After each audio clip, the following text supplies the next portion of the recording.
Namo, Namo Namo Hare Hare. Srila Prabhupada ki jai. Go Premanandi Hari Hari Bo. So we are back. It's Monday morning, and Satyarupa reminded me that we have questions we didn't answer from the past week. And so tomorrow we'll speak about Radharani. In America, tomorrow is Radharani's appearance day, and today we'll start with questions. And I'm now using my computer as opposed to my phone, and we'll see today if everything goes well. I think the resolution is higher, and so there's a question of whether we're going to break up. And Satyarupa has sent me the questions, and I'm just going to bring them up now. And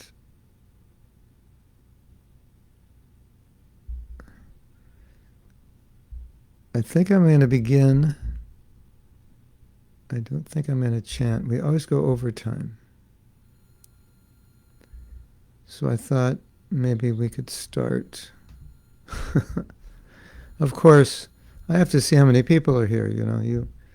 You wait for me to chant, and then gives you time to come and get ready, right? Yes, Hare Krishna. These are amino acids. They do well, keep my brain working.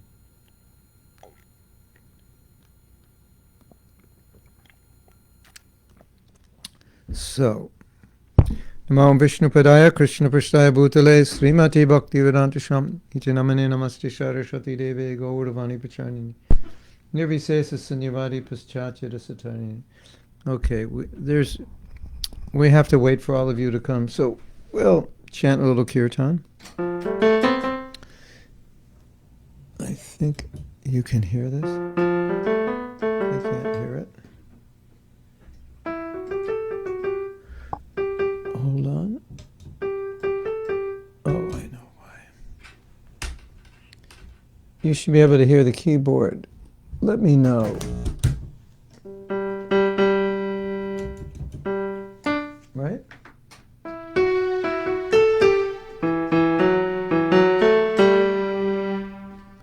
So that should be good. We'll just chant a little bit. Jai Radha Madhava Kunja Bihari Radha Madhava Kunja Bihari Radha Madhava Kunja Bihari Gopi Jana Vallabha Girivardhari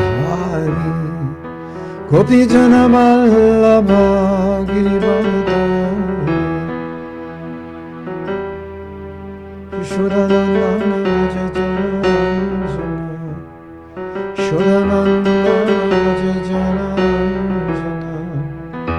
Yashodanandana Jajananjana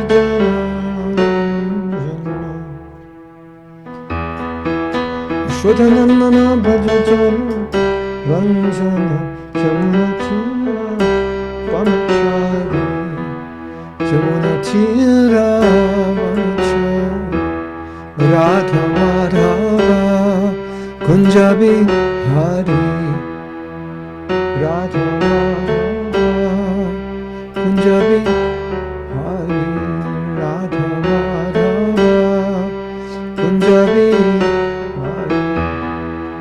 Shri Radha Madhava ki jai. Hare Krishna. Okay, so we're all back. At least about half of us are back.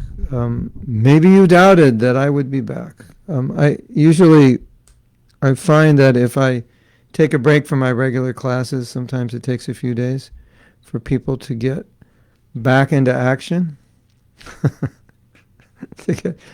Their routine changes. And it takes them a while to get back.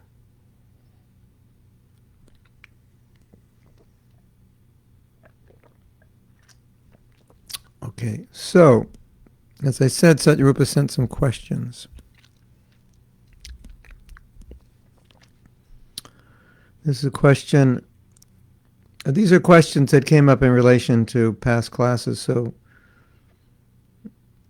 we have to remember the context. It's different than if I were just speaking about something. But now we're reading questions that relate to things that I spoke about last week. So we'll try to remember what we were speaking about. So this is from Prabha Satyanarayana. We will have to consider the people who gave pain for us or giving pain and trouble in our life. Someone who judges us or hurts us also as someone who liberates us. There's a beautiful statement in Bhagavatam, I believe it's in the third canto purport, in which Prabhupada says that everything in this world is meant for our liberation. So if we can just see it that way, then obviously whatever happens, we will see it as positive. And whatever anyone does to us, we will see it as positive and helpful. It's easy to see it when it's obvious that it's helpful. It's not easy to see it when it's painful. And even when it's obvious that it's helpful, when it's painful, it's hard to accept, more difficult to accept, or hard to admit this is good. Or we might say, well, Krishna, why did you have to do it this way? And the answer will always be, because this is what you needed. And if you don't need it, I won't give it to you. And Krishna doesn't like to see his devotees suffer, but part of the suffering of devotees is that we're suffering in material existence. So if a little suffering will get us out of material existence, that it means a little suffering will help us avoid a lot of suffering. And Krishna will do that for us. That's his mercy or his kindness. It's necessary. And then you may ask, well, what about the pure devotee? Why does he suffer? The pure devotee suffers when he takes too many disciples. Prabhupada said that. That's my only, Prabhupada, why are you suffering? You get sick. You have karma. My only sin is I accepted too many disciples, meaning too many unqualified disciples.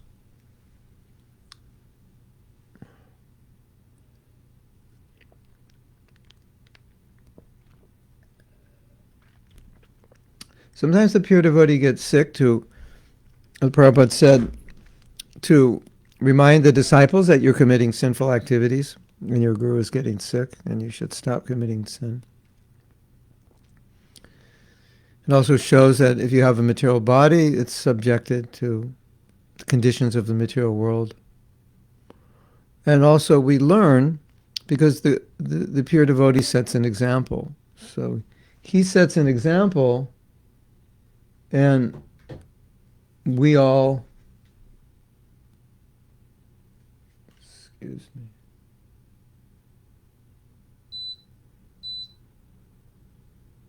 we all can learn from that example that sometimes he becomes ill, but he's not affected by it. Just like Prabhupada translating in the last days. Just what an amazing example for us. And we may complain about illness, but with that example, it's difficult to complain.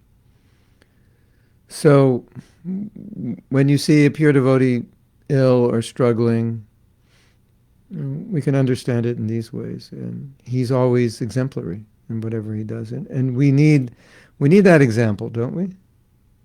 We need that example. Okay. Now, in theory, I should not miss any of your comments because I'm directly on Facebook. Francisca's here. Francisca, she's from Chile. She had an operation, and she didn't know if she was going to make it. So we're very happy that she's here, alive and well. Krishna has given her life to do much service. And so everyone can say Haribol to Francisca. She won't hear you say Haribol, but you can say it. Okay. Ankush has a question. How can a devotee be attached and detached at the same time?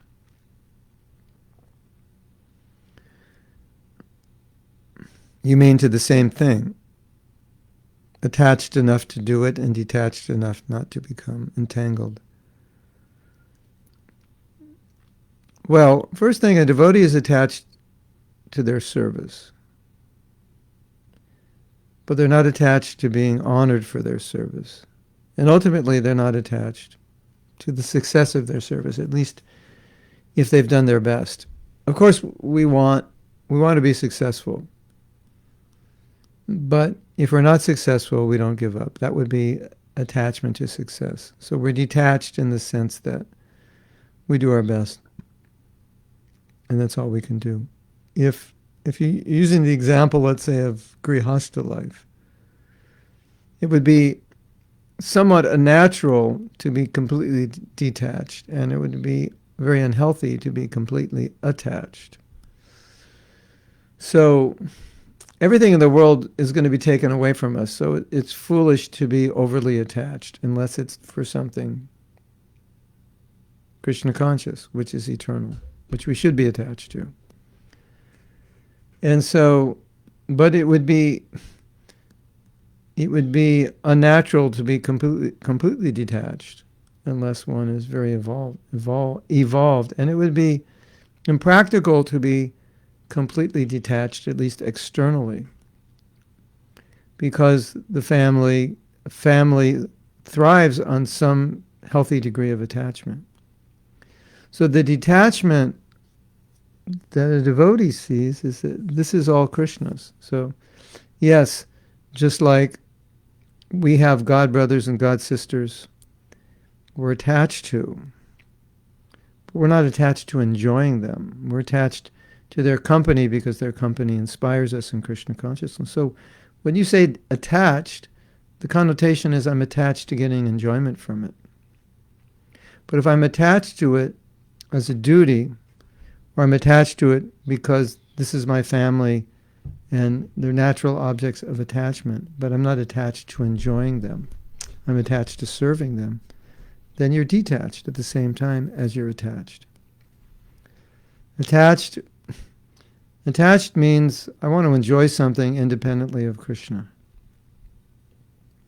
And just like when you get married, if you do get married or if you are married,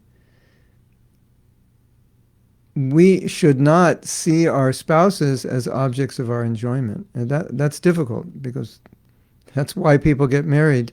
They get married to enjoy, but in Krishna consciousness we get married to serve. So we see our husbands, wives, children as objects of our service. So we're attached to seeing them become pure devotees. We're attached to their association. We like being with them because it helps us in our Krishna consciousness. But we're not attached to them for sense gratification. And that's the pitfall of Grihastha life. That we get married for the purpose of sense gratification, but we should get married for the purpose of service. So even though we're attached, we're simultaneously detached because we use the attachment in a careful way. So I'm attached to this husband, to this wife. They're helping me. I like being with them. We do things together. We're happy together. But I'm not attached to exploiting them.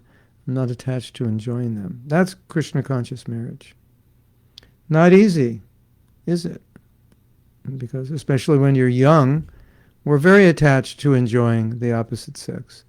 And maturity in Krishna consciousness means we've lost the desire to enjoy the opposite sex. That's what it means. That's a consequence of advancing. So if you understand that, then you can evaluate how well you're doing. And if you're attached to enjoying in your mind, which you may be as a conditioned soul, at least don't become attached enough to actually execute it, and then work on the subtle aspects. At least we detach grossly first in action. And then we next need to purify the internal. Okay, so that was from August 11th. Now we have August 12th. Wow. It's going back a few days. Huh? Okay, Ankush has many questions. Why do we celebrate Janmashtami when Krishna is unborn? Yeah, Kunti had a problem with that also. She said it's bewildering.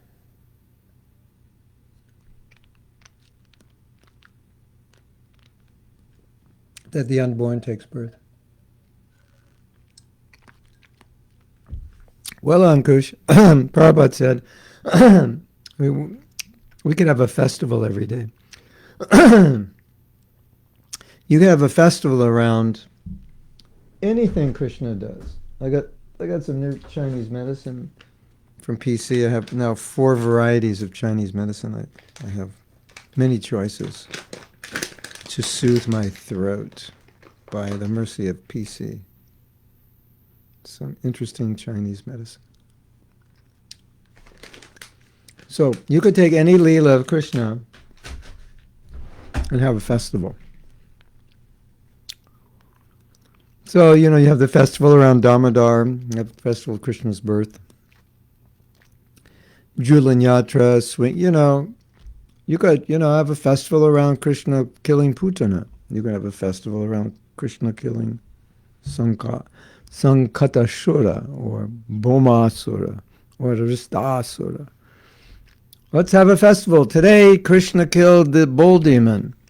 All right, so we'll make an effigy of the bull demon, and someone will dress up as Krishna and take him and kill him as Krishna killed him.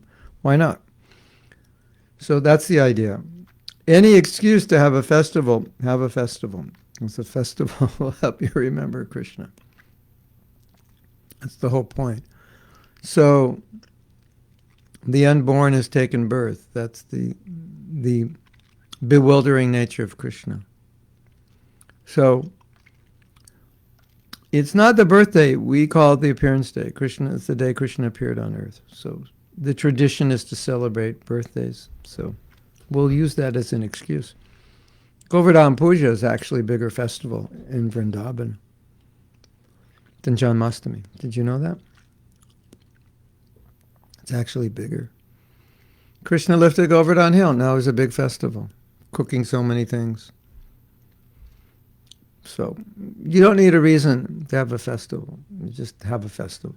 Have one every day. 365 festivals, 365 Leelas. Have a festival. When my daughter was young, she was playing, and I said, "Oh, what are you doing?" She said, "Well, we're playing the Leelas of Krishna." She was like 6 or something. She said, "You adults, you should do this also. You should play the Leelas of Krishna. You'll like it. You'll get purified." I thought that was funny. Isn't it? Interesting. Try it. Let me know how it goes. Ankush, today, go play the Leelas of Krishna. Ankush has another question. When Lord Krishna takes birth, do they come in different universes? Yes. As Prabhupada said, it's the eternal roadshow. So Krishna's taking birth right now in some universe. And he's taking birth right now in another universe. And you'll never guess what happened in another universe. You're right, he's taking birth. And the Prabhupada said, certain associates, they travel with Krishna, like Arjuna, Kunti, and they never exist in the spiritual world, only in this world with Krishna. And then Krishna brings his eternal roadshow. That means he asks his descendants, he asks his associates to descend. So they expand and they descend. And they display his Leelas here. So we can understand what is pure bhakti. So he brings pure devotees to show us what pure devotional service is. Yesterday I gave a class in the afternoon for the temple in Crawley in England. And we were talking about this example of pure bhakti, and you can't really understand what it is unless there's pure devotees showing it. We had a painting done in Mayapur. There's an artist there. He's amazing. All he can do is copy. He can't do originals, but he can copy. And he does it as a service. So you get like, it's this huge original painting. We've got like 4 feet long, 4 feet high, or 4.5, like $100, 125. So we've lived in our house for 16 years, and we finally put up a painting in the living room. That's amazing. And it's Radha and Krishna. Very beautiful painting. And we're looking at this painting, and I'm telling my wife, I said, this is it. This is the epitome of love. If you can understand this, you can understand what love is. So unless the pure devotees come and engage in leelas with Krishna, how will you understand what love is? And Radharani personifies that love to perfection. So by hearing about the glories and pastimes of Radharani, we get a glimpse, as best we can understand, what is pure love.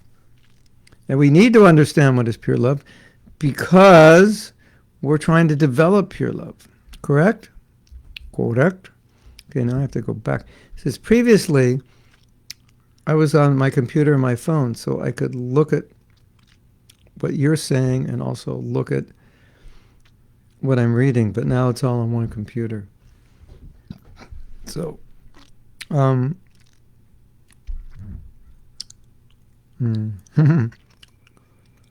Lakshmi says, the real meaning of Janmashtami is when Krishna enters our heart, if we invite him that day. Yes.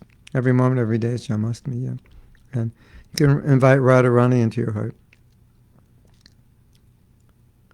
What's it on my wrist? This is, it's a treatment. It's a frequency treatment for my allergy, amongst other things. And it sends frequencies through my phone app into this, and and it sends different frequencies, and this is the allergy frequency. And if I stop sneezing and watery eyes and runny nose, which I don't have any right now, it means this is working without any medicine. That's amazing. It has frequencies like for everything. So last night I did the frequency for circulation, and I think it circulated so much that I looked at my watch, it was 12:30 at night. And I was wide awake. I think it was circulating. And so I went to bed about 1, and about 6 a.m. this morning I was also wide awake. So maybe it works. And yeah. So we'll see. I'm not sneezing now, so that's good. Okay, so we'll go back to the questions. And if you want to get one, we can sell you one. But you have to be rich to get it. Not cheap. It's made by a devotee.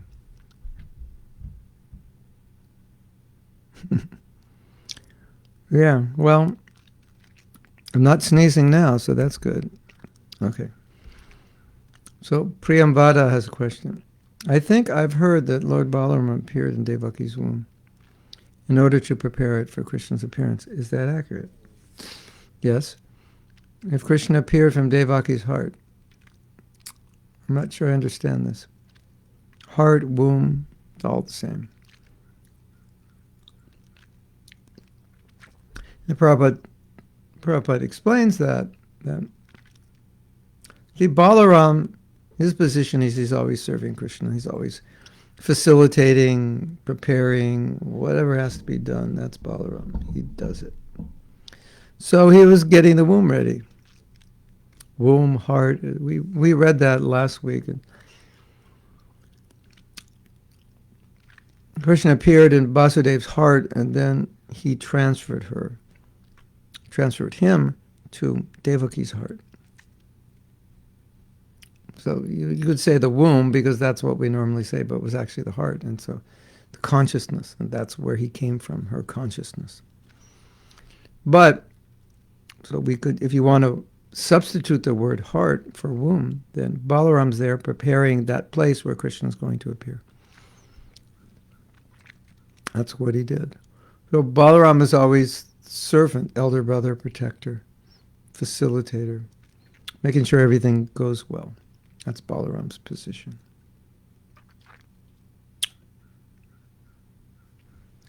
John has a question or comment. I read the first 3 chapters of Krishna book for a holiday. Prabhupada wrote that Krishna's descent was out of loving desire for pastimes with us. He wants to hang out with us. So often over years I've not remembered him. How to remember day to day. So, as we said, Krishna, as I think we've said in this class, Krishna comes to advertise. Here I am, this is what I do, this is what I'm like. Here are my associates, this is what we do. And I would like to invite you to join us.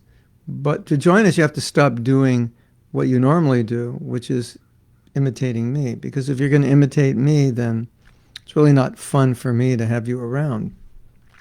As it wouldn't be fun for you, John, if somebody went to your house and imitated you and kind of took your wife and your job and your car and so many things and kicked you out, which is basically what we're doing. But if that person wants to give you things, certainly you'll take them and use them. So Krishna, if you want to give me things, that's fine, but I kick you out. So Krishna comes, it's an invitation. Check this out. Does this sound good? Do you like this? You want to be part of this? Like that. So, and then you say, he wants to hang out with us, which is amazing, because there's a lot of people that don't want to hang out with us, and Krishna does, so that's amazing. And Krishna misses us, and it's not something that everyone can understand. Because if you look at it materially, you would think, well, why would God want to hang out with us? So you can't look at it materially, because we're all connected to Him. We all have a relationship with Him, and Krishna wants to exchange in that relationship with all of us. That's His nature. And every one of you has a relationship with Krishna, which is slightly different in the taste that relationship gives Krishna. So you, by your relationship, you can give pleasure to Krishna, believe it or not. That's interesting. That each of us can give pleasure to Krishna in a unique way. And Krishna wants that relationship with all of us. And it's a beautiful thought, because then we think, well, He wants that relationship, so now I have to become qualified to exchange that relationship. That's what Krishna consciousness means, to become qualified to reciprocate with the relationship that Krishna wants. And so Krishna's patiently waiting for us to reciprocate. As we said in another class, He's done everything, now it's up to us. We have to do the rest. So He's waiting. So don't look at it materially, like, why would God want a relationship with me? Because He does. That's all you need to know. Because there's something that He relishes in that relationship. And it's understandable for us why we would want a relationship with Him. But we have to stop trying to be Him. And then, how to remember Him day to day? Well, of course, the best way to remember Him is to become attached to Him, for sure. But that doesn't happen overnight, so there's so many ways you can remember Him.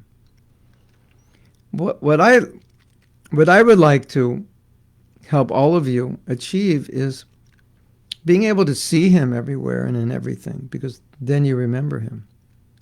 So just ask yourself, how can I see Krishna? In everything I'm doing. Where is He? How is He present? And just by asking the question, you'll start to see how Krishna's present. He is present, for sure, in everything. You get a thought, you get an idea, then you think, how is Krishna present? He gave me that idea. It came from Super Soul. I'm driving my car down the road. How is Krishna there? Well, He's giving me intelligence to drive the car. And the elements of the car are His energy. So if you look at it, there's always a way to see Krishna in everything. You just have to know how to see it. Sun, I'm the light of the sun, I'm the light of the moon, taste of water, ability in man, talent, strength in man, beauty, manifestation. Everything beautiful is manifestation of him. So, I mean, another way of asking that question is we could ask a rhetorical question: how can you not see Krishna? How do I see Krishna everywhere? How could you not see him everywhere? How do I see the person who is everywhere? How do you not see the person who is everywhere?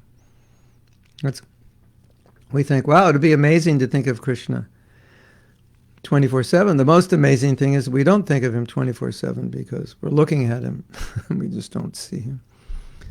Christe says, our past traumas, bad experiences reflect on our relationship with Krishna. How do we overcome those past experiences? Can it be done gradually during the process of purification, or other professional assistance like psychotherapy should be considered? It depends on the nature of the past trauma. Sometimes through the practice of bhakti, everything is healed. Sometimes after many years of bhakti, there's still more healing, and it may require some professional help. I met devotees who are very affected by traumas in their life. I told a story of a godbrother we had. He'd been to Vietnam. He was a medic in Vietnam, and a medic means you go on the battlefield and risk your life in saving others' lives. So he saw many injured men. He saw many men died. It was traumatic. And it seemed that he never recovered from that. I don't know if he did therapy or not. But, sometimes traumas are deep. There was a devotee who told me that her parents told her that they didn't want her. She was an accident. And then they said, we wish that you were never born. Wow. Could you imagine growing up like that, thinking that my life was unwanted, my life is an inconvenience to my parents? So that's a very traumatic experience. Now, some people can deal with it better than others. But the point I would make is that we shouldn't let anything get in the way of our Krishna consciousness. And if it's getting in the way of our Krishna consciousness and we're trying our best to purify it, transcend it, deal with it, and we're failing, then we're going to need help. Then the help may come from other devotees. But in cases of severe trauma, no devotee may be qualified to deal with it, and we may need other help. In the case of like this girl, or sexual, if someone has been sexually molested, that's very traumatic. It can be a very traumatic experience. Even recently, I came to understand, I didn't know this, that if your parents are alcoholics, there's a lot of dysfunction that can ensue in your life because of that. Okay, we finished that. Allergy. Now I can take them off. A lot of dysfunction in the family that affects you as an adult. And I just recently learned about this because we were dealing with helping devotees with sexual addictions. And addiction it's similar, whatever the addiction is. And so we were learning about this, and I think I had mentioned this, and then some devotees said that they realized that there were certain problems they were having in their life because their parents were alcoholics, and they did some work for the children of alcoholic parents, and it helped them. So I think, a lot of times devotees, they say, well, you shouldn't go to these things, or these things aren't necessary. And maybe in general that's true. But there's also the principle that do what's necessary to help your Krishna consciousness. And if something is deemed to be necessary, that I've tried everything else and it didn't work, and I'm still suffering psychologically, emotionally because of experiences I went through, and it may not affect your bhakti, so it may not be such a concern. You may be able to deal with it. You're affected by it, but you deal with it well. But sometimes we see people don't deal with it well, and it comes out and becomes a problem for them. That'd be, self-pity, depression, bad relationships. So these things can affect your Krishna consciousness. So why not heal it if it's detrimental? It doesn't make any sense. Say, well, someone will say it's not Krishna conscious or this or that. Well, it's not Krishna conscious not to be Krishna conscious. And if something can help you be Krishna conscious, then how could you say it's not Krishna conscious? You might say, well, on the surface it's not Krishna conscious because it's not Bhagavad Gita. Well, the doctor who's doing your triple bypass, saving your life, is not chanting Gita shlokas. So the person who's sorting out some past traumas you've had, if once sorted out, it helps you become more Krishna conscious, that's beneficial. And so it's a reality. And I can't say in every case it's going to be beneficial. That's something you'll have to decide. Sometimes it's just a matter of introspection, getting some coaching, maybe reading a book if you have extremely low self-esteem, things like that. It's not like a big thing.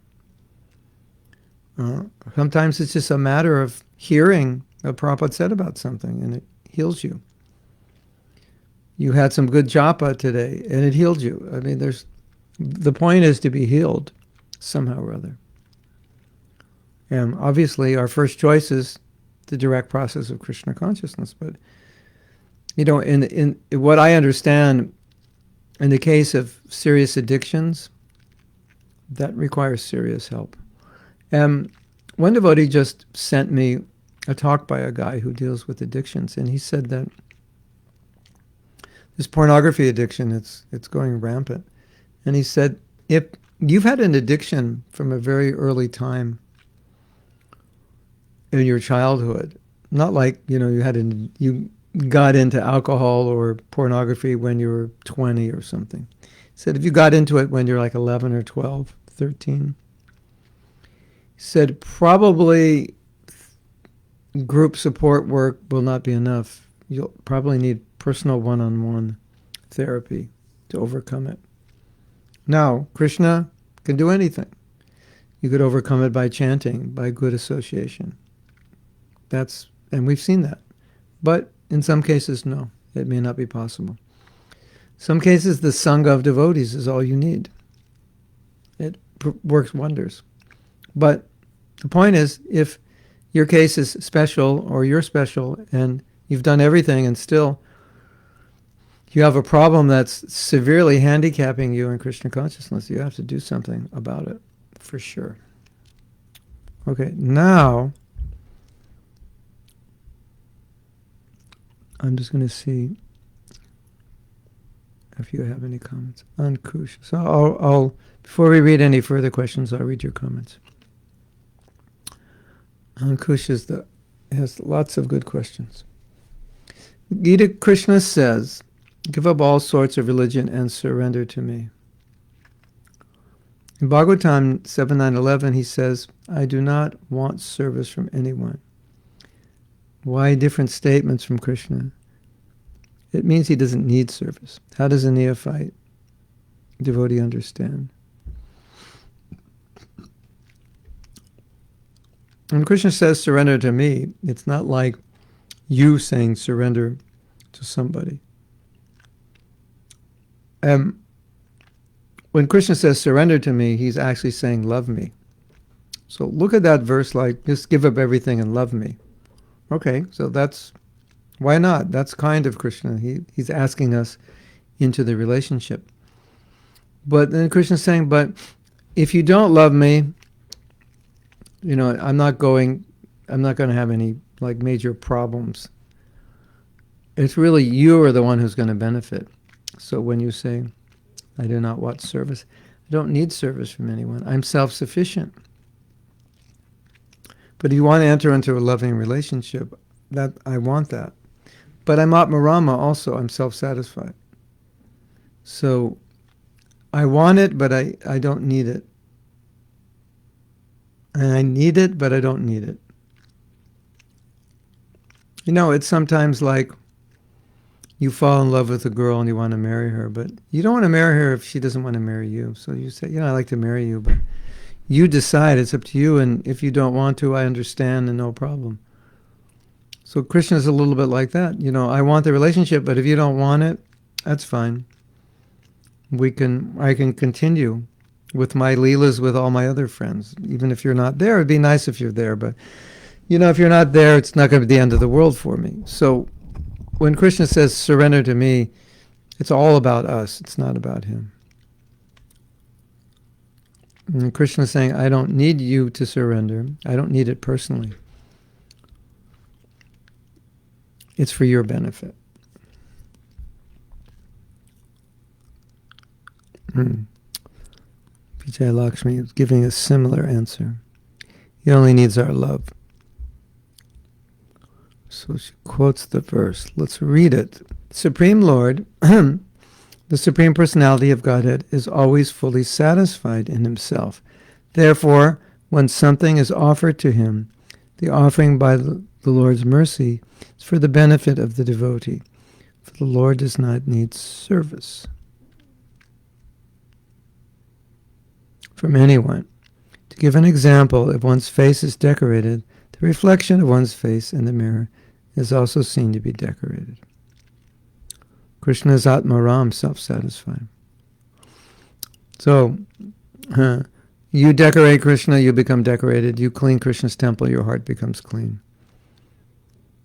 You decorate Krishna, you become beautiful also. So that's the idea. Krishna wants it, but he doesn't need it. Let's say Ankush, I'm very, very successful, very popular, very wealthy. And I say, I really like you. I'd like you to come into my company. And I think you'd really like it and enjoy it. And there's a lot of benefits for you, financially and otherwise. And so you can decide to come or not. And if you decide not to, it's not going to affect me or my company because I'm just offering that because I love you. But if you don't want to and you don't want to love me, okay. It was for you. I'm fine. My company's still there. Something like that. Okay. So let's see if there's any other questions. No, that was it. We have one from Mexico. Knowing that is very beautiful. Knowing that Krishna misses me and awaits me. Yeah. Because, okay, there's a problem that affects some of us when we become devotees. We never realized how impure we were until we became devotees. Maybe we didn't even think we were impure. Maybe we didn't even know what impure means. Maybe we thought that breaking all the principles is just normal life. And there is no pure. That's just the way everybody lives. Then you become a devotee. You start to live a pure life. You understand what a pure life is. But then you understand how difficult it is to live a pure life. Something is easy when you don't have to do it, when you don't try to do it. But when you actually try to do it, then you realize, well, this is not as easy as I thought it was. From a distance, it looked like, well, I could probably do this. Then you try to chant 16 rounds, follow the 4 principles, and you realize, yeah, it's harder than I thought. And then as you become purified, you become more aware. Your consciousness becomes more clear, so you more clearly see your faults. And then you really confront the reality that I'm not such a great person as I thought I was. I see there's envy in my heart. And I didn't realize that envy was there, or I didn't realize how much envy I had. Or I see this desire to enjoy that's much stronger than I ever thought it was. Or the desire to compete, or whatever it is that you're dealing with. So naturally, in that state, one then thinks, why would Krishna want a relationship with an impure and imperfect person like myself? And to make matters worse, if you came from a family that wasn't affectionate to you, or you had friends that weren't affectionate to you, it could make you start to think that you're not even worthy to be loved, because even my friends didn't love me, or my sister or brother didn't love me, or my mother and father. That happens. That happens sometimes. You come from families where you're not loved, and then it's likely you'll think, well, I'm not loved because they would have loved me if I was a lovable person. But I guess I wasn't a lovable person. That's why they didn't love me. Generally, that's not the reason. The reason is they didn't love you for their own. They had their own problems. And so often when a person is in that situation, then they think, well, why would God love me? My own mother didn't even love me. What to speak of God? And as I often say, well, Krishna's not like your mother or father. So, as I said, it's not logical. He loves you for reasons which are not logical. Right? So, then, someone says, well, I want proof. What's the proof? Maybe you don't think he loves you. What's the proof? Well, why did he come here if he didn't love you? Why did he do everything he did? To call you back. And then, eventually by divine arrangement, which means his arrangement, Prabhupada came. So if he didn't care about you, why did he send Prabhupada? And if Prabhupada didn't come, where would you be now? What would you be doing? Looking for some guru, not knowing what a guru really is, not knowing what a bona fide process is. So to me, one of the strongest manifestations or demonstrations of Krishna's love for us is Prabhupada. He arranged that Prabhupada would come and save us. What more proof do you need? And then he created a movement. Now the movement gives shelter to so many people. That's a manifestation of Krishna's love. Krishna is available to us.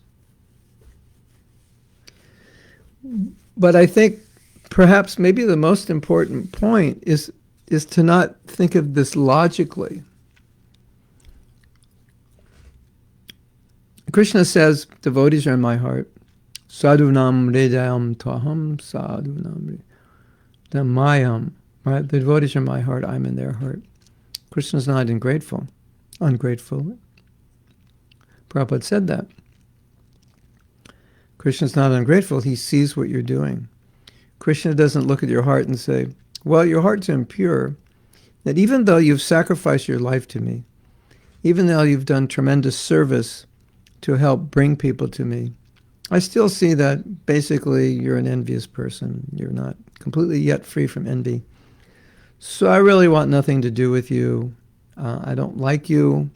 I don't like envious people. And right in the Bhagavatam I said, Bhagavatam's not for envious people. Nirmat saranam satam. It's for the devotees who are not envious. So, maybe someday when you're not envious, we can talk. But for now, just don't bother me. Actually, you should just put your beads down, because you have so many bad qualities, and it kind of hurts me when I hear you chanting my name. That we could think like that, and believe it or not, some devotees do think like that. Really. But that's not the way Krishna thinks. So we can't think of Krishna like we would think of an ordinary person who might think like that. Because sometimes you see even a father rejects a son or daughter. I don't want anything to do with you. I don't want the responsibility. You're just a burden. And it goes away and leaves the family. So Krishna's not like that. Thankfully, he's not like that. Okay. So now, I did not prepare anything else for today. Can someone remind me what we were reading last week? Were we reading about Janmashtami? Was that it? And we were going to continue up to Radhastami and talk about Radha. That was kind of the plan. So we could, if you have no questions, we still have time. We could start preparing for Radhastami. and we could start talking about Radha. Radha! Remember the song? Our favorite song?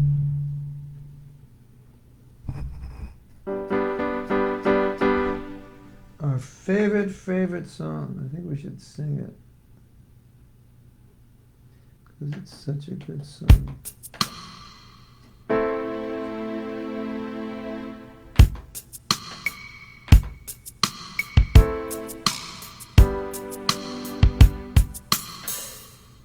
Why?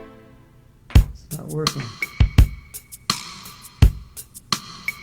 Something is missing.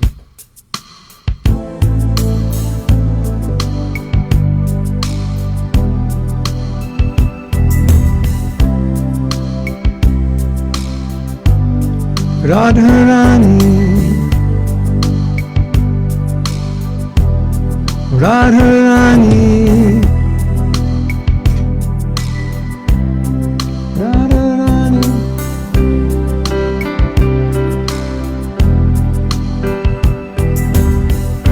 Radhe Radhe, oh Radharani,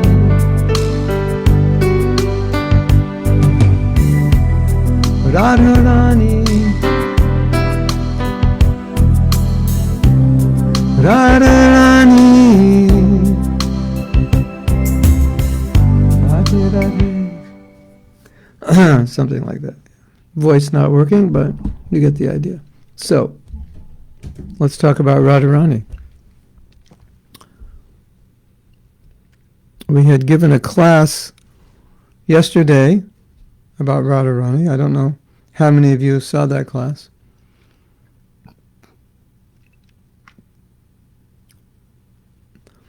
Radharani is the personification of love of Krishna. That's what it's all about, right? It's all about love. Everyone in this world, right? We're all looking for love, so it's all about love. Yes?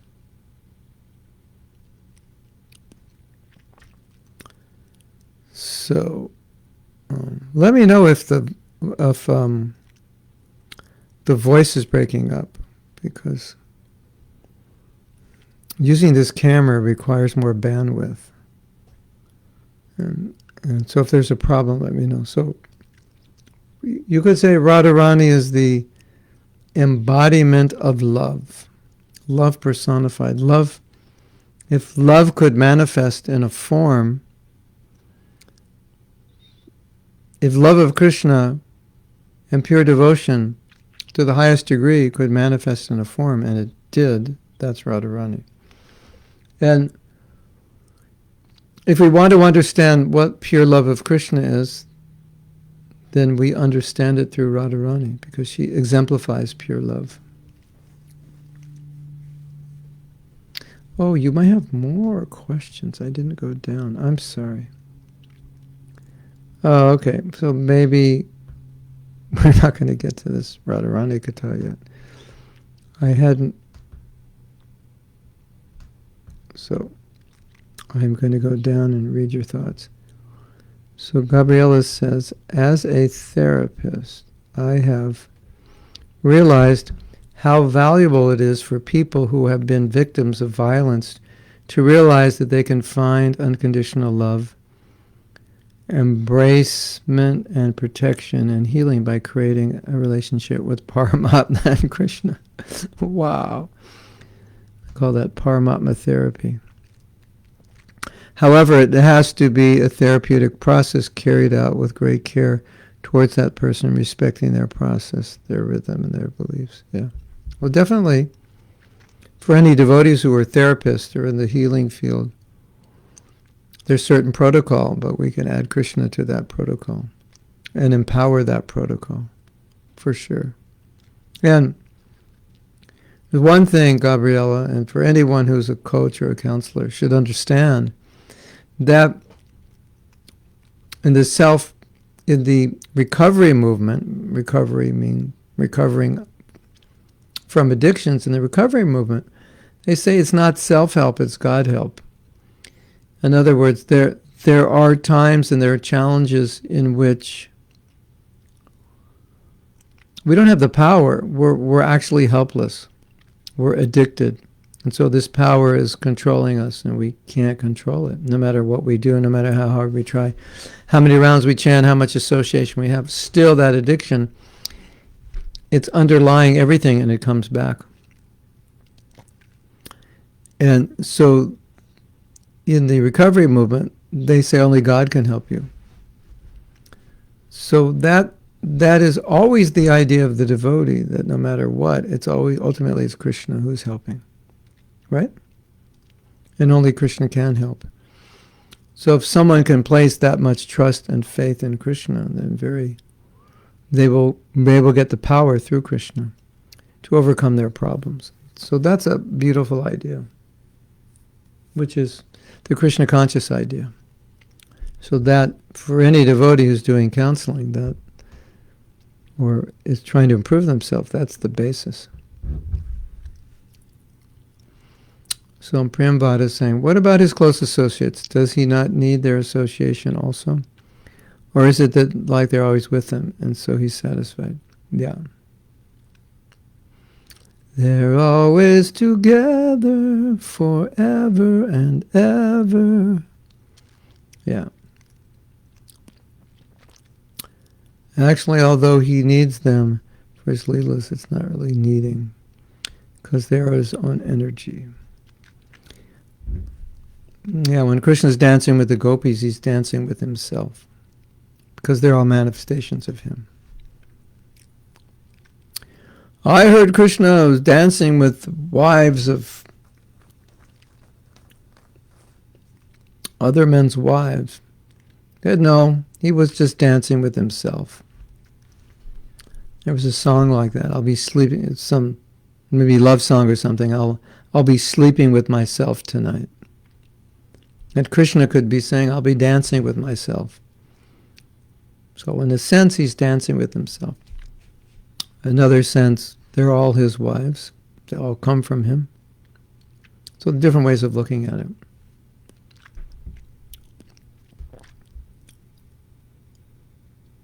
There were comments from August 5th. I read them. Oh, there's another document. Ooh. Oh. Okay, there's another document. Class is getting exciting. Let's find the other document. August 5th. Oh, I didn't open it. That's why we have Satyarupa there, to remind me.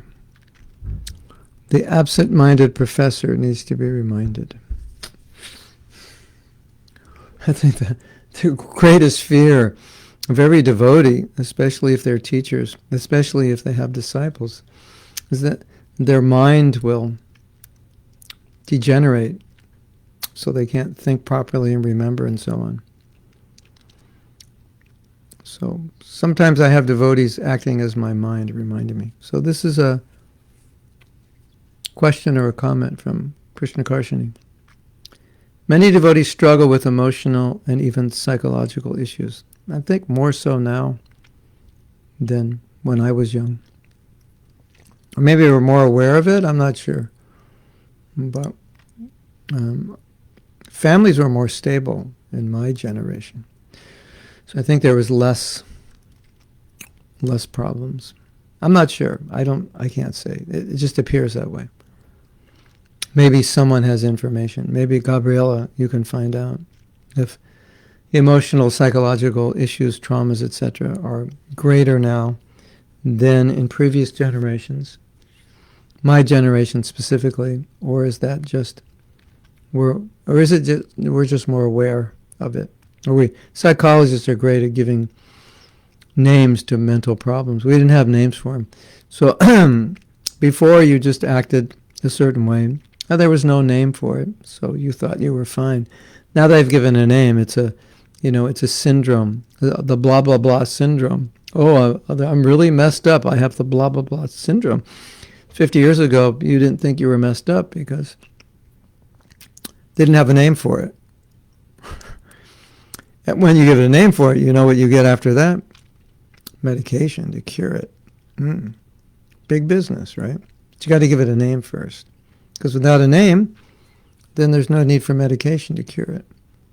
ADHD, ADD, the attention deficit. Everybody's got attention deficit. Get rid of your smartphone, you'll have no attention deficit. Okay. This issue often have detrimental impact on their spiritual life and relationships. Do you think that devotees should go for therapy? Or just pray to Krishna? Prabhupada once said, he was asked this question about going to a doctor, and he said, well, go to the doctor and pray to Krishna. And he said, ultimately, Krishna is everything ultimately depends on Krishna, but practically speaking, you can go to the doctor, but pray to Krishna. And Prabhupada himself went to doctors. It's practical, but pray to Krishna. He's the ultimate. The ultimate cure ultimately depends on him. One guru said that psychology is Maya. I would not mention his name. Well, when you're having these discussions,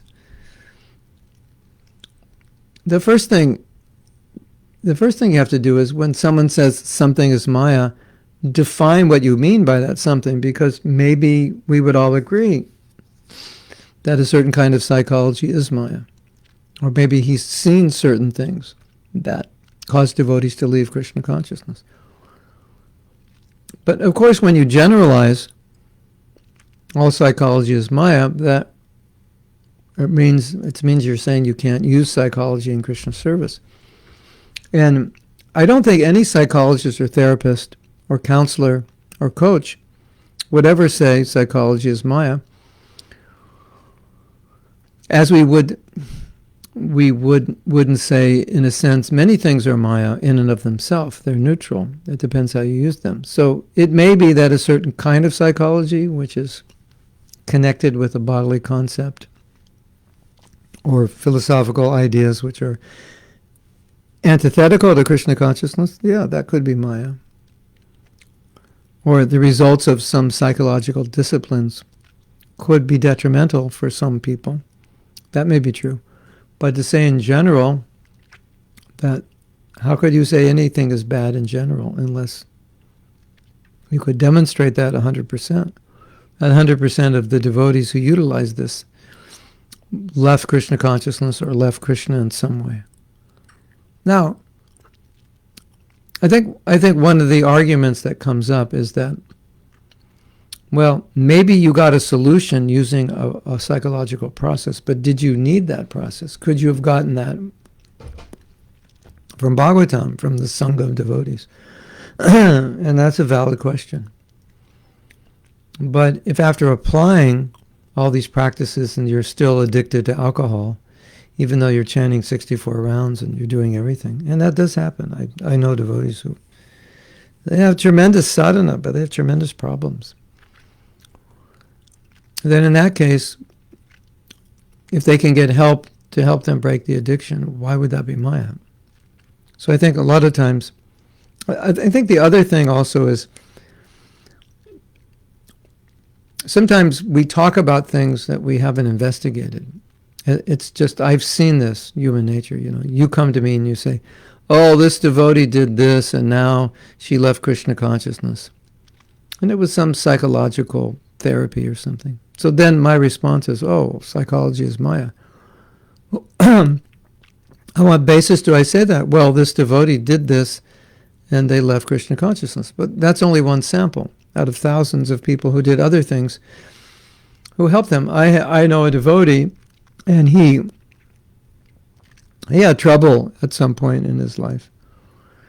And he started drinking and this and that, got divorced. And he came back to Krishna consciousness, but he came back to Krishna consciousness because of a workshop he did, which is like a self-help, spiritual, psychological, therapeutic workshop. And that brought him back to Krishna consciousness. So, maybe it wouldn't have brought everyone back to Krishna consciousness. Maybe it would have taken someone away from Krishna consciousness. And I can't say it wouldn't, although I know people who've taken it, and it hasn't taken anyone away from Krishna consciousness. But it's helped everyone.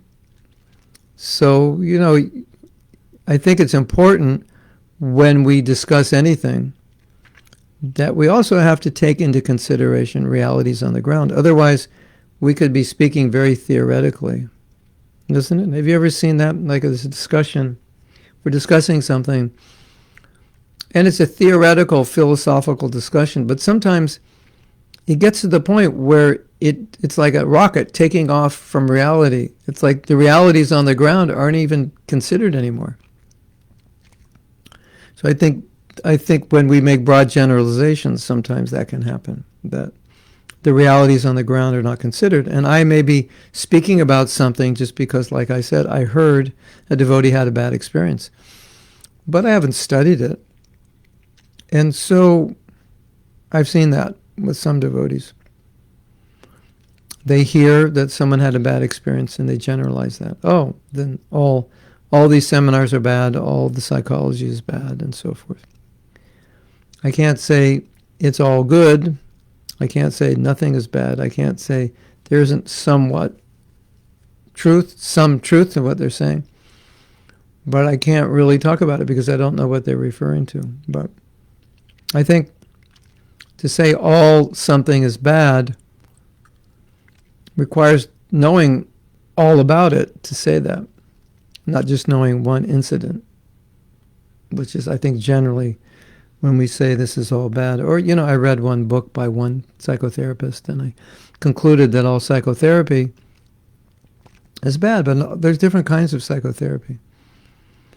And then, what do you do when a devotee says, I had psychotherapy and it cured this problem I had? What do you do? And say, actually, it didn't cure the problem. You're just an illusion. It couldn't cure the problem. The problem, it was just in your astrology that the problem was going to go away during this month, and it was just a coincidence. Okay, you could say that, but that flies in the face of the reality of what's actually happening. So, at least it's a consideration when you're discussing philosophy. Try to make sure that what you're discussing does not defy the reality as we know it, as we see it day to day in front of our eyes. No, this devotee was helped by this process. Yeah, I see that, but I deny that. Because if I accept that, it doesn't go with my theory that all psychology is bad. It's not fair. It's not honest. And as teachers, we need to be fair and honest about what we present. There's the idea that nothing's bad if it can be used in Krishna service. So I think that's the general principle when you're discussing what's good and bad, is can it be used in Krishna service? That's the question. Right? Hare Krishna, that's a question I have. All right. Now we have a lot of you who are in the field, who've studied psychology, who are counselors, therapists. And as I said, you'll have hundreds of stories of how you've helped people. But also I would say that so much of Krishna consciousness has its own psychology, which is not always different from the secular psychology, because the mind is the mind, and the mind works a certain way.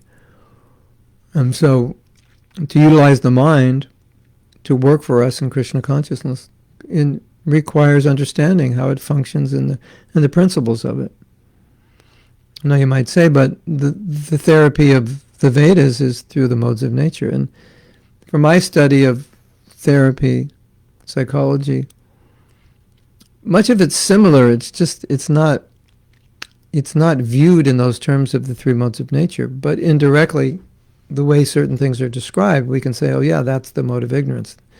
They're describing the mode of ignorance. They just don't know they're describing it. And they're providing therapies which are more sattvic, and they don't know that they're doing that, but that's what they're doing. So, it's an interesting question, because I think we could rephrase that question. Is if something works in helping me become Krishna conscious, but it's not derived directly from the Vedas, is it Maya? Now, one could say, well, if it's knowledge, it's Veda. But how would we answer that question? Well, did following that process compromise? Was it a compromise? Did you do something sinful? could you have done it in a more Krishna conscious way? Those are the questions. And if the answer is, there was no other Krishna conscious way to do it, this was just therapy, this is what I had to do to deal with this trauma, then I would question that statement that that's Maya when there was no other way to deal with it and the result was so beneficial. That was a long answer, but now we have John saying something, who is a counselor, not only a counselor, but a professor of counseling, teaches people how to counsel. Sometimes I've tried to remember that Krishna can see everything in my heart, and then think that if Krishna accepts me with all my stuff, even though so much to work on there, that feels like mercy, yeah. The meaning of mercy is that mercy overlooks faults. So I may be used to looking at my faults, and I may be used to having other people look at my faults, and then conclude, well, Krishna must be looking at my faults. Not the case. Not the case.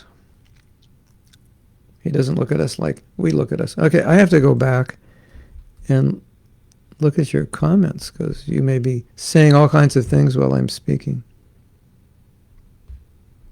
We're going to talk about Radharani, and then we're talking about psychology. Wow.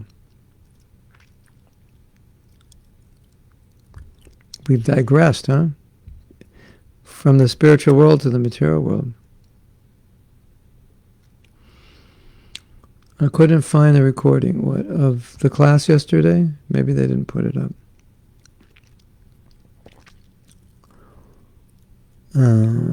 We have a question. Yeah. Okay, let me finish these other questions. And if there's time, we'll get back. Looks like a lot of questions. Shyamanandini. Is it okay to have problems? It is okay to have problems, but it's not okay to not do anything about them. So profound, yeah. That's what I said. I mean, you know, we don't, when I say it's okay to have problems, I don't mean you should have excuses for your problems. I mean that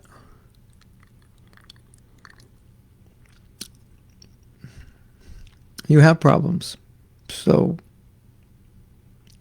it's okay to have problems. I mean, it's not an impediment to bhakti. In spite of your problems, you go on. Krishna accepts you, Prabhupada accepts you. So by saying it's okay to have problems, I meant it's normal to have problems. If you didn't have problems, why would you be here in the material world? So it's normal, but it's not an impediment.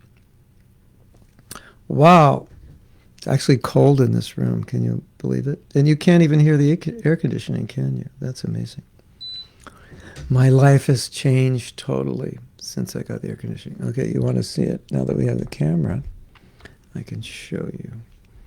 I have to go back and look. Yeah, there it is. The one on top is the old one that leaked water all over my desk and destroyed it. And there it is. Blowing nice cool air. It was so hot in here before. Unless you live in Mayapur in the middle of July, you have no idea how hot it was. It was very hot.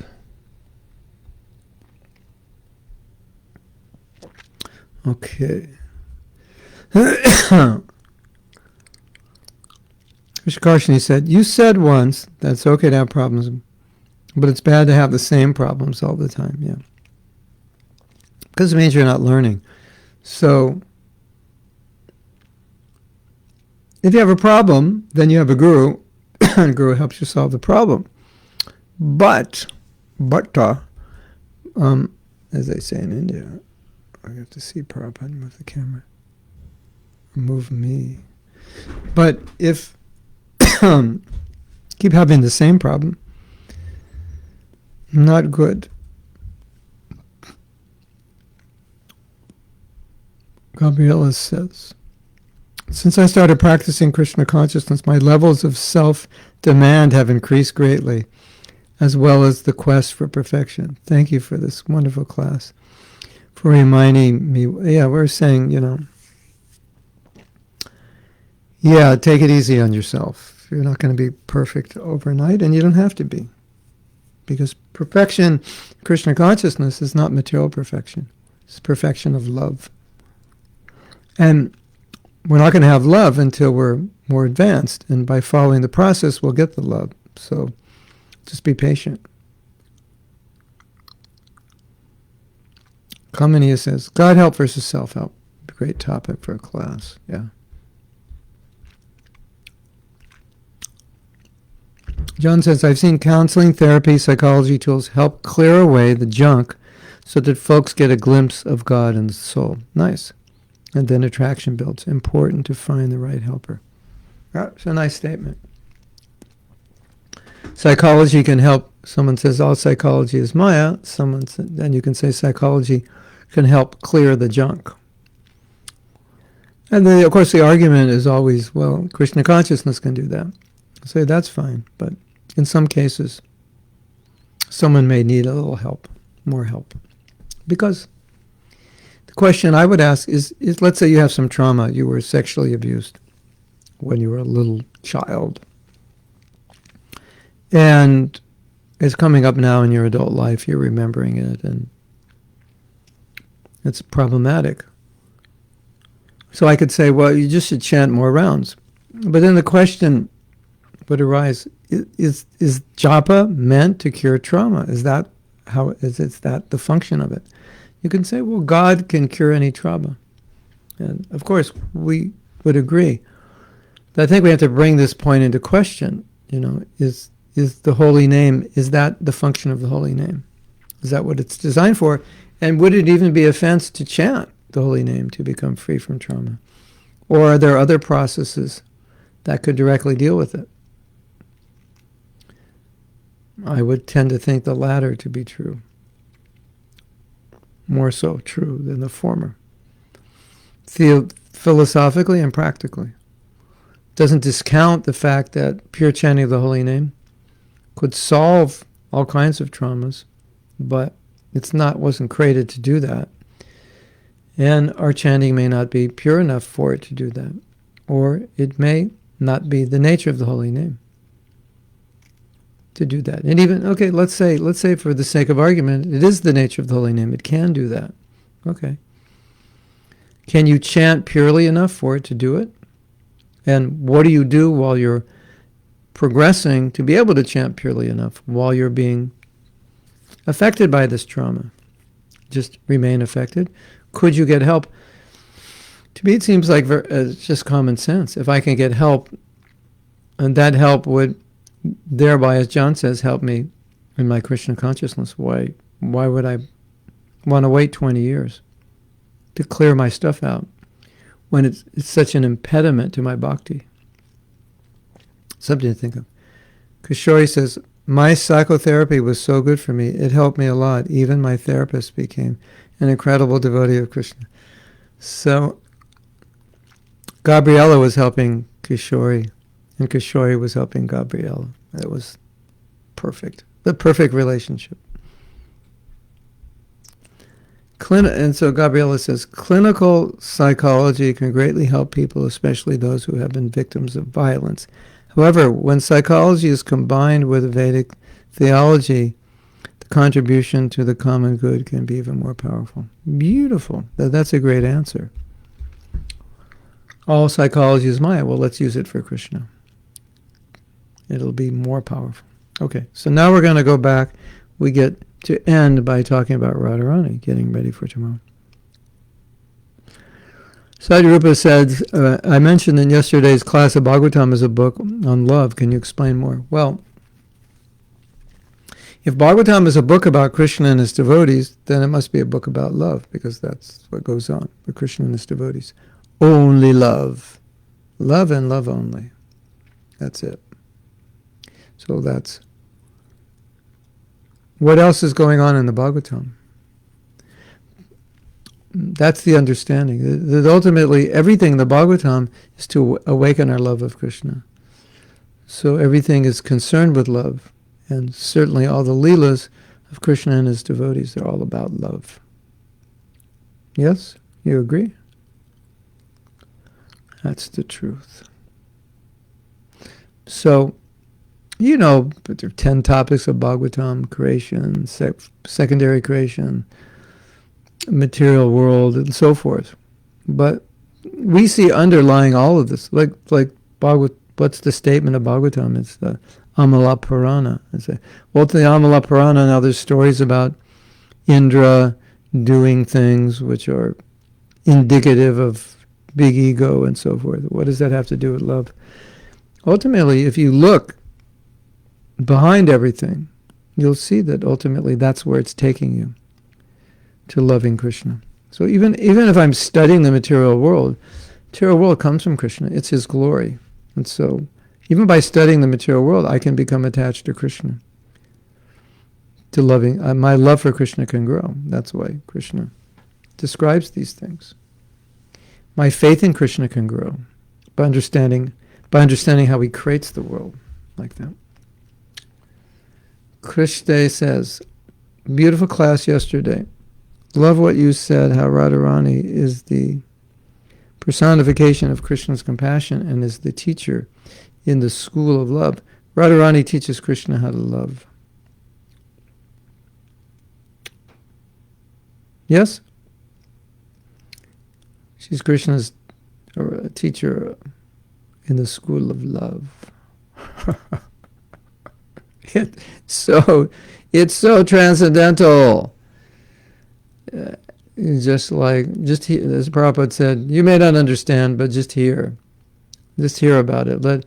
I would say the best way to hear about Radharani is don't try to figure it out with your head, because I can guarantee you your head cannot figure it out.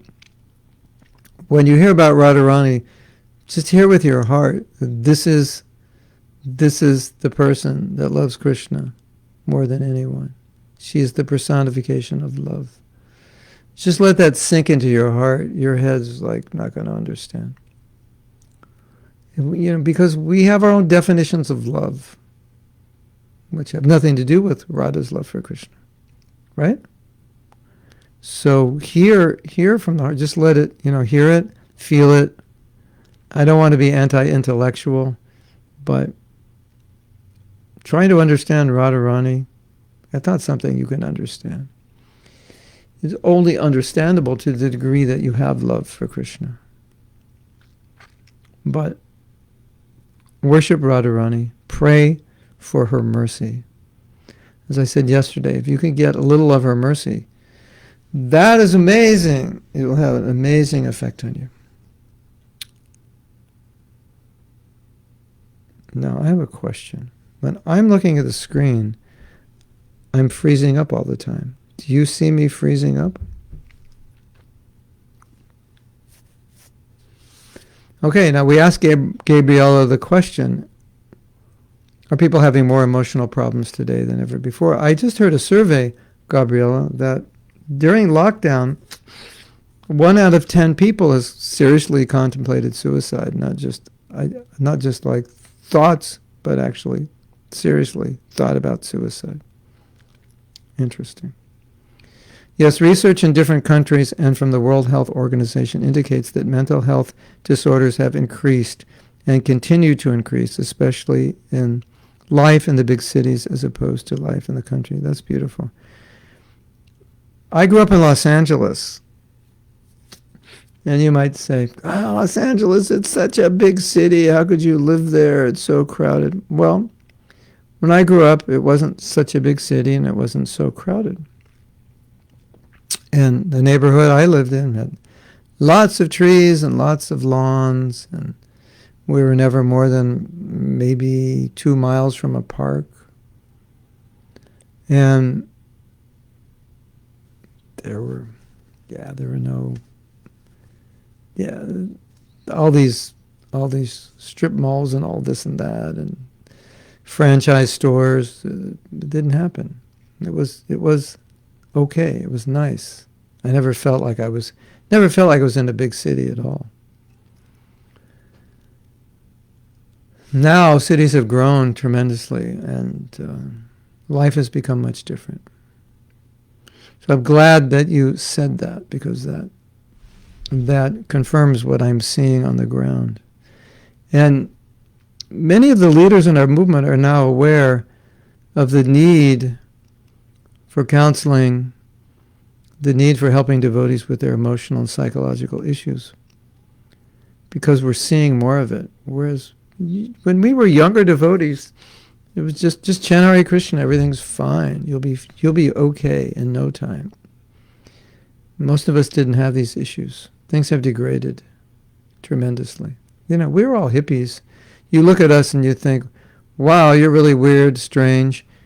And it's true. Sometimes we were weird and strange, but that was because we were using drugs. But once we stopped using drugs, most of us were no longer weird and strange. A few of us are still weird and strange, but the drugs we kind of never got it. Some devotees never really got over those drugs. They did permanent damage. But that was a different kind of damage, frying the brain out a bit. So we have now a different breed of people in the world, and so we're going to have to be equipped to help them in different ways than we did previously. At least that's the thinking of lots of devotees. Can you please sing Radhe Jaya Jaya Madhava Daite Kukula Taruni Mandala Mahite? I just sang it. Radhe Jaya Jaya Madhava Daite Kukula Taruni Mandala Mahite. Radhe Jaya Jaya Madhava Daite Gokula Tarani Mandala Maite. Everything about Radharani is all about how she attracts and bewilders Krishna. Krishna is controlled by love. It's such a beautiful thought, isn't it? Krishna is controlled by love. And you can control Krishna by your love. And so, if there's anything valuable in life, it's love. And Krishna wants you to love him, and Krishna wants to be controlled by your love. So that's, what is life for? What's the purpose? What it's all about? It's about love. That's it. Nothing more.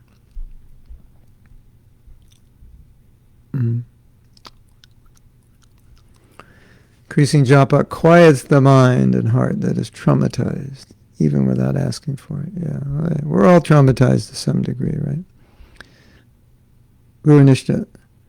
Though chanting can make any trauma feel insignificant in comparison to the love for the holy name, and eventually hold the trauma can be removed or weakened at least. It can be definitely weakened. Depends on the trauma though. Because most of us are not experiencing severe trauma, of being told that your birth was useless, or being molested growing up, again and again by a parent. Like that's... Fortunately, most of us haven't experienced that. Well, of course, we're not saying we don't take shelter of Krishna. We're not saying that.